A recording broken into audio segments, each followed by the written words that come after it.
Halo, selamat pagi adik-adik semua. Pada hari ini Lase mengajak kita semua untuk kembali mendengarkan kebenaran firman Tuhan. Kalau minggu lalu kita sudah di kitab Ezra, nah minggu ini kita akan masuk ke dalam kitab Nehemia. Judulnya adalah Membangun Kembali Tembok Yerusalem. Mari sebelum kita memulai pendengaran akan firman Tuhan hari ini, kita berdoa terlebih dahulu. Mari kita berdoa bersama-sama. Mari kita ambil sikap berdoa yang sungguh-sungguh kepada Tuhan. Bapa di dalam surga, kami bersyukur dan berterima kasih pada hari ini kami dapat diberikan kesempatan untuk kembali mendengarkan kebenaran firman Tuhan. Kiranya Roh-Mu yang kudus menguduskan hati dan pikiran kami, membuka hati dan pikiran kami, serta memberikan pengertian kepada setiap kami untuk dapat mengerti apa menjadi kehendak-Mu, apa yang menjadi perintah-Mu atas hidup kami. Terima kasih Tuhan, berkatilah waktu-waktu kedepannya. Di dalam nama Tuhan Yesus Kristus kami berdoa dan bersyukur. Amin. Adik-adik dikasih oleh Tuhan, kita akan masuk ke dalam kitab Nehemia. Kitab Nehemia, mari kita baca pasalnya yang pertama. Kitab Nehemia pasal yang pertama. Mari kita buka Alkitab kita adik-adik. Nehemia pasal yang pertama, ayat yang pertama. Riwayat Nehemia bin Hakaliah pada bulan Kislew tahun ke-20, ketika aku ada di Puri Susan, datanglah Hanani salah seorang dari saudara-saudaraku dengan beberapa orang dari Yehuda. Aku menanyakan mereka tentang orang-orang Yahudi yang terluput, yang terhindar dari penawanan, dan tentang Yerusalem. Kata mereka kepadaku, orang-orang yang masih tinggal di daerah sana, yang terhindar dari penawanan, ada dalam kesukaran besar dan dalam keadaan tercela. Tembok Yerusalem telah terbongkar dan pintu-pintu gerbangnya telah terbakar. Nah, adik-adik dikasih oleh Tuhan, di kitab Nehemia dan kitab Ezra ini ceritanya bersambung ya. Nah, di kitab Nehemia tembok Yerusalem hancur, tapi bait Allah sudah selesai didirikan waktu di kitab Ezra kita melihat minggu lalu ya.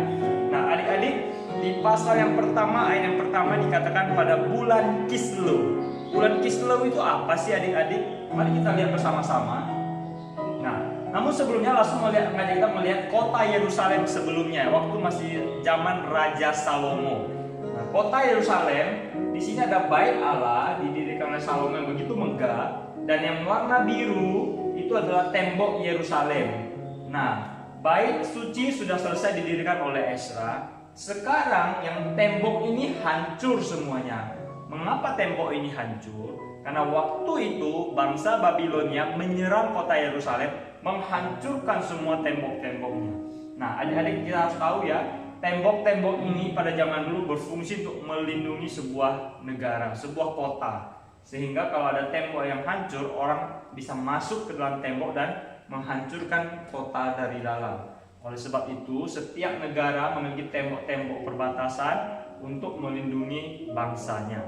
Nah, mari kita lihat di Nehemia pasal yang pertama, di bulan Kislew. Waktu itu Nehemia berdoa kepada Tuhan di bulan Kislew. Bulan Kislew itu bulan apa ya? Nah, mari kita lihat. Kalau menurut kalender Ibrani, bulan 1 itu Nisan, kedua Iyar, ketiga Sivan, keempat Tamus, dan seterusnya sampai Kislew itu adalah bulan yang ke-9. Berarti waktu itu di bulan 9, yaitu bulan Kislew, Nehemia berdoa kepada Tuhan. Doanya apa? Kita dapat lihat daripada ayat yang ke-4 sampai yang ke-11.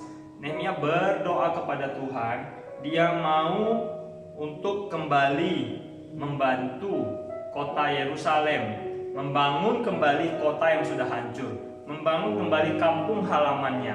Karena Nehemia berasal dari suku Yehuda dan dari Yerusalem. Nah, adik-adik dikasih oleh Tuhan. Oleh sebab itu, Nehemia tergerak hatinya untuk menolong orang-orang yang kesulitan di Yerusalem pada saat itu. Dia berdoa terlebih dahulu kepada Tuhan sebelum melakukan segala sesuatu. Mengapa berdoa kepada Tuhan? Karena kita manusia itu tidak mampu melakukan apa-apa. Dan Nehemia sadar bahwa dirinya terbatas. Saat itu dia ada di dalam pembuangan. Dia ada di dalam kuasa seorang raja Persia pada saat itu. dan dia bekerja sebagai juru minuman raja. Jadi tidak mungkin dia langsung pergi ke Yerusalem. Maka dia berdoa kepada Tuhan, memohon pertolongan Tuhan supaya dia nanti bisa membantu ke kota Yerusalem, kembali dari bangsa yang membuang dia, masuk kembali ke Yerusalem. Nah, di bulan 9 dia berdoa. Kira-kira kapan ya doanya dijawab? Doanya dijawab di bulan Nisan. Nah, di Nehemia pasal 2 ayat 1, Nehemia pasal 2 ayat 1 sampai 6, di sini dikatakan, pada bulan Nisan tahun ke-20 pemerintahan Raja Artasasta, ketika menjadi tugasku untuk menyediakan anggur, aku mengangkat anggur dan menyampaikannya kepada raja, karena aku kelihatan sedih, yang memang belum pernah terjadi di hadapan raja. Adik-adik dikasih oleh Tuhan, Nehemia begitu sedih, namun di bulan Nisan, di bulan yang pertama, doanya dijawab oleh Tuhan. Nah, adik-adik, dari bulan 9 ke bulan pertama itu ada berapa bulan? 1, 2, 3, berarti sekitar 4 bulan baru doanya dijawab oleh Tuhan. Dan dia akhirnya raja mengizinkan Nehemia, dan raja mengizinkan Nehemia kembali ke Yerusalem, bukan karena Nehemia orang hebat, bukan karena dia juru minuman raja, tetapi karena Tuhan mendengarkan doa Nehemia, dan dia menggerakkan Raja Artasasta untuk Nehemia dipakai oleh membangun kembali tembok Yerusalem.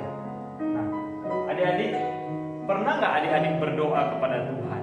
Kalau adik-adik berdoa, tuliskanlah permohonan doa pada kertas atau buku doa yang khusus. Mungkin kita tahu kapan Tuhan menjawab doa kita terakhir kali, ataupun di masa-masa mendatang. Adik-adik, marilah kita tetap berdoa, menaikkan ucapan syukur kepada Tuhan, memohon kepada Tuhan. Adakah yang sering-sering adik doakan akhir-akhir ini? Mungkin di tengah-tengah wabah virus corona, adik-adik begitu sungguh-sungguh berdoa kepada Tuhan. Mengapa kita berdoa kepada Tuhan? Berdoa kepada Tuhan adalah tanda bahwa kita percaya kepada Tuhan dan bersandar kepada Tuhan. Dan kita berdoa bukan berarti lalu kita sudah berdoa ya sudah, kita tidak perlu hati-hati atau berjaga-jaga dari virus corona. Bukan seperti itu adik-adik. Kita berjaga-jaga bukan berarti kita tidak percaya kepada Tuhan. Nah, sebagai orang Kristen, sewaktu kita berdoa, kita juga harus berjaga-jaga. Dan Tuhan mau kita terus bersandar kepada Dia. Bukan berdoa terus diam tidak melakukan apa-apa. Seperti Nehemia, ketika dia melihat kesulitan dialami oleh orang-orang di Yerusalem, dia berdoa kepada Tuhan. Namun pada akhirnya dia terus bergerak. Dia tidak diam saja, dia tidak duduk habis berdoa terus dia tidur dan tidak melakukan apa-apa. Bukan seperti itu. Sebagai orang Kristen, meskipun kita sudah berdoa kepada Tuhan, bersandar kepada Tuhan, kita tetap melakukan yang terbaik untuk Tuhan. Nah, itulah iman sejati orang Kristen, percaya kepada Tuhan dan melakukannya. Nah, di tengah-tengah virus corona, mungkin banyak sekali orang-orang yang berdoa tapi mereka hanya diam saja dan tidak melakukan apa-apa. Mari kita berdoa kepada Tuhan. Apa yang bisa kita kerjakan untuk Tuhan? Nah, Nehemia, dia ingin membangun kembali tembok Yerusalem. Nah, adik-adik yang dikasih oleh Tuhan, mungkin kita berdoa kepada Tuhan dan tidak tahu melakukan apa-apa. Namun berdoalah supaya Tuhan menggerakkan hati adik-adik semuanya, dan kita juga tidak hanya menjadi orang Kristen yang pasif, yang hanya habis berdoa udah diam, sudah selesai, semua serahkan sama Tuhan. Bukan seperti itu ya adik-adik. Kita tetap harus bergerak, tetap harus aktif ya. Nah, adik-adik dikasih oleh Tuhan. Setelah itu, nah, Nehemia akhirnya dia kembali ke Yerusalem. Dan waktu dia kembali ke Yerusalem, dia mengelilingi tembok Yerusalem seluruhnya yang begitu besar tadi, naik kuda. Dia melihat begitu banyak puing-puing tembok yang sudah hancur. Dia harus menghitung mana saja yang harus dibangun. Dia harus melihat keseluruhan tembok itu. Begitu banyaknya kerusakan yang terjadi. Dan dia mulai merencanakan pembangunan tembok itu. Dia mulai memilih orang-orangnya, bagaimana cara membangun tembok yang begitu besar. Banyak hambatan-hambatan yang akan dialami ke depannya. Jadi dikasih oleh Tuhan. Nah, ada hambatan dalam pembangunan. Di pasal yang kelima, ada orang-orang yang ikut dalam pembangunan, namun mereka kelaparan, mereka kesulitan, mereka uangnya habis. Kenapa? Karena waktu itu mereka harus makan, anaknya harus makan. mereka menjual ladangnya, menjual rumahnya sampai habis. Dan waktu itu mereka juga harus membayar pajak kepada pemerintah. Nah, penguasa-penguasa pada saat itu masih menindas orang-orang Yahudi yang ada di sana. Mereka menindas, memeras untuk mendapatkan keuntungan. Sehingga orang-orang yang harus membangun tembok ini kesulitan. Dan Nehemia terus berpikir, dia terus berdoa kepada Tuhan. Bagaimana caranya? Nah, di Nehemia pasal 5 ayat ke-6, Nehemia begitu marah. Dia melihat para penguasa ini, tadinya harusnya para penguasa membantu rakyat yang susah, tapi para penguasa malah memeras orang itu. Nah, kok bisa ya? Nah, adik-adik dikasih Tuhan, Nehemia marah kepada penguasa. Ternyata pada saat itu Nehemia menjabat sebagai bupati di kota Yerusalem. Adik-adik tahu apa itu bupati? Nah, mari kita lihat. Di Indonesia kita mempunyai orang yang paling tinggi, yaitu presiden. Presiden memimpin seluruh bangsa Indonesia. Itu kuasa seorang presiden. Di bawah presiden ada gubernur. Nah, contohnya kita ada di kota Pekanbaru. Kita ada Provinsi Riau. Nah, Provinsi Riau dipimpin oleh seorang gubernur. Di bawah gubernur ada siapa lagi? Ada wali kota. Nah, di kota Pekanbaru sendiri dipimpin oleh wali kota. Lalu tadi gubernur ngapain? Gubernur pimpin kota-kota di Pekanbaru, sekitarnya ada apa lagi? Ada Duri, Dumai, Bengkalis, itu semua masuk Provinsi Riau. Khusus kota Pekanbaru ada satu orang pemimpin namanya wali kota. Nah, di bawahnya lagi apa lagi? Di bawah kota Pekanbaru ada kota-kota kecil, ada kabupaten-kabupaten, yaitu Kampar, ada Kabupaten Bengkalis.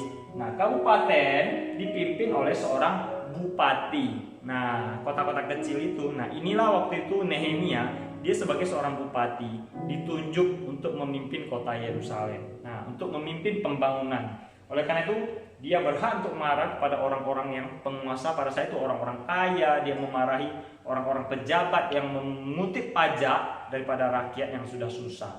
Nah, dia meminta agar pejabat itu tidak lagi menyusahkan rakyat. Adik-adik dikasih oleh Tuhan. Adik-adik, kalau jadi pejabat atau adik-adik punya kekuasaan, jangan pikirkan diri sendiri. Mari kita seperti Nehemia, kita bantu orang yang miskin, orang yang hidupnya susah. Seperti sekarang wabah corona, harus kita membantu orang. Sebagai pejabat, mereka harus menggerakkan, harus menggunakan sumber dana dan daya yang ada untuk menolong orang-orang yang susah.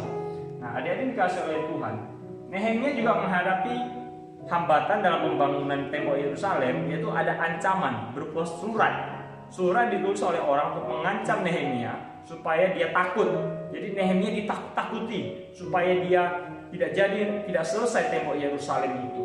Nah, di Nehemia pasal 6 ayat 1 sampai 14 aja dia akan melihat di dalam kitab suci bagaimana Nehemia diancam dan ditakuti. Banyak orang tidak senang sama dia. Tapi Nehemia tetap percaya kepada Tuhan. Dia terus bersandar kepada Tuhan. Seperti yang Rasul katakan, selagi berdoa, tetap terus mengerjakan dan bersandar kepada Tuhan. Meskipun ada surah ancaman atau bagaimanapun, selama kita bertindak benar, kita terus mengerjakan pekerjaan Tuhan. Adik-adik dikasih oleh Tuhan. Akhirnya di Nehemia pasal 6 ayat 15, tembok selesai dibangun. Waktu tembok selesai dibangun, hukum Taurat dibacakan. Nah, ada yang menarik di sini adik-adik. Waktu itu yang membacakan hukum Taurat adalah Esra. Kitab minggu lalu yang sudah kita pelajari. Esra datang ke kota Yerusalem dan Esra adalah seorang ahli kitab. Maka dia membacakan hukum Taurat. Mengapa hukum Taurat harus dibacakan di awal-awal pada saat itu? Nah, hukum Taurat dibacakan, ternyata ada dosa yang dilakukan oleh bangsa Yahudi sejak semula. Jadi mari kita baca Nehemia pasal 9 ayat 7 sampai 15. Nehemia pasal 9 ayat 7 sampai 15. Rasul akan bacakan secara singkat saja ya. Nehemia pasal 9 ayat 7 sampai 15. Dikatakan begini, Engkaulah Tuhan Allah yang telah memilih Abram dan membawanya keluar dari Ur Kasdim dan memberikan kepadanya nama Abraham. Nah, dia mulai menceritakan mengenai Abraham. Lalu dia akan lanjut menceritakan mengenai bangsa Israel yang keluar daripada Mesir. Nah, kenapa adik-adik? Karena waktu bangsa Israel dikeluarkan daripada Mesir, bangsa Israel itu hidup di padang gurun. Tuhan memberikan mereka mana. Kenapa? Lalu karena mereka protes, perutnya lapar, terus mereka marah-marah sama Tuhan. Lalu akhirnya mereka dikasih mana. Lalu mereka juga haus. Waktu mereka haus, mereka bukan bersyukur memohon kepada Tuhan, tapi pakai kata-kata marah-marah, sungut-sungut. Dan Tuhan akhirnya tetap mengirimkan air melalui batu karang yang diketok oleh Musa dan akhirnya mengeluarkan air. Meskipun bangsa Israel sudah dibawa keluar daripada Mesir, mereka tidak pernah bersyukur kepada Tuhan. Mereka selalu bersungut-sungut, marah-marah. Dan adik-adik, Tuhan tetap mengasihi bangsa Israel. Demikian juga Tuhan tetap mengasihi kita di tengah-tengah virus corona yang begitu merebak. Banyak orang yang bersungut-sungut, banyak orang yang tidak pernah bersyukur kalau selama ini mereka diberikan kesehatan, kesempatan untuk beribadah ke sekolah minggu atau beribadah ke gereja. Namun di tengah-tengah virus corona, mereka mulai bersungut-sungut. Mengapa tidak bisa lagi ke gereja? Mengapa virus corona tidak berakhir? Mereka mulai tidak bisa bersandar kepada Tuhan. Banyak orang-orang seperti ini. Mari adik-adik kita tetap bersandar kepada Tuhan, tidak bersungut-sungut, tetap beribadah meskipun di rumah. Kita tetap percaya Tuhan ada hadir di tengah-tengah kita. Ibadah bukan berarti harus kita ada di satu tempat baru kita bisa beribadah. Tapi dimanapun kita berada, bersama orang-orang percaya kita bersekutu, kita beribadah bersama-sama kepada Tuhan. Dan saat ini virus corona membuat kita semua terbatas, tidak bisa keluar di rumah. Dan meskipun di rumah bukan berarti kita tidak bisa beribadah, karena ibadah di tengah-tengah kita ada Tuhan. Dan Tuhan yang kita percaya ada Tuhan yang dari kitab suci. Oleh sebab itu adik-adik harus sungguh-sungguh membaca firman Tuhan. Seperti dilakukan oleh Nehemia, begitu selesai semua, Taurat dibacakan, Alkitab dibuka, dibaca, sehingga semua orang boleh bertobat sungguh-sungguh. Nah, ada yang dikasih oleh Tuhan, ada janji untuk taat, dan mereka tidak akan membiarkan rumah Allah diganggu, dihancurkan. Dan apa yang dapat adik-adik lakukan? Kita dapat lakukan dengan tetap memberikan persembahan. Mengapa? Karena di Nehemia pasal 10 ayat 38 dan 39, langsung akan bacakan. Nehemia pasal 10 ayat 38 dan 39 dikatakan, seorang imam anak Harun akan menyertai orang-orang Lewi itu bila mereka memungut persembahan persepuluhan, dan orang-orang Lewi akan membawa persembahan persepuluhan daripada persembahan persepuluhan itu ke rumah Allah kami, ke bilik-bilik rumah perbendaharaan. Karena orang Israel dan orang Lewi harus membawa persembahan khusus daripada gandum, anggur, dan minyak ke bilik-bilik itu. Di situ ada perkakas-perkakas tempat kudus, pula para imam menyelenggarakan kebaktian, para penunggu pintu gerbang, dan para penyanyi. Kami tidak akan membiarkan rumah Allah kami. Nah, adik-adik dikasih oleh Tuhan, mari kita senantiasa memberikan persembahan sebagai rasa syukur kita kepada Tuhan dan sebagai aksi kita untuk tetap beribadah kepada Tuhan. Persembahan yang adik-adik biasa kasih setiap minggu boleh adik-adik simpan sampai nanti virus corona selesai, adik-adik dapat bawa ke gereja dan dipersembahkan. Nah, adik-adik dikasih oleh Tuhan, Yesus Kristus adalah ketaatan yang sempurna. Hanya Yesus satu-satunya yang tidak berdosa dan tidak seperti kita manusia yang sering kali jatuh dalam dosa. Seperti bangsa Yahudi, jatuh dalam dosa bersungut-sungut, namun Tuhan mau mereka taat, ya. Nah, adik-adik, minggu lalu juga langsung pernah menjelaskan bahwa dosa membuat manusia terpisah dari Tuhan. Hanya Yesus Kristus perantara yang sejati, yang sempurna di hadapan Tuhan. Mari kita berdoa terlebih dahulu sebelum kita menyelesaikan pembacaan kitab kita, cerita firman Tuhan kita pada hari ini. Mari kita berdoa bersama-sama. Bapa di dalam surga, kami bersyukur dan berterima kasih untuk firman-Mu yang telah kami dengar pada hari ini. Kami mau taat kepada Engkau ya Tuhan Yesus. Kami mau dipakai untuk memperbesar kerajaan Tuhan. Kami tahu bagaimana Nehemia begitu sedih melihat tembok-tembok itu dihancurkan. Kami juga sedih Tuhan. Kalau rumah kami temboknya juga hancur, tentu kami memiliki hati yang sedih. Dan kami juga mau seperti Nehemia digerakkan oleh Engkau ya Tuhan untuk membangun kembali kota-kota, tembok-tembok sebagai tempat perlindungan untuk rumah Tuhan. Tuhan, pakailah setiap kami anak-anak-Mu di tengah-tengah virus corona, boleh kami tetap setia kepada firman-Mu. Terima kasih Bapa, inilah doa kami. Dalam nama Tuhan Yesus Kristus, penebus dan juru selamat kami yang hidup, Kami telah berdoa dan mengucap syukur. Amin. Nah, adik-adik, cerita firman Tuhan kita sampai di sini, dan mari kita tetap bersungguh-sungguh untuk beribadah kepada Tuhan. Selamat hari Minggu.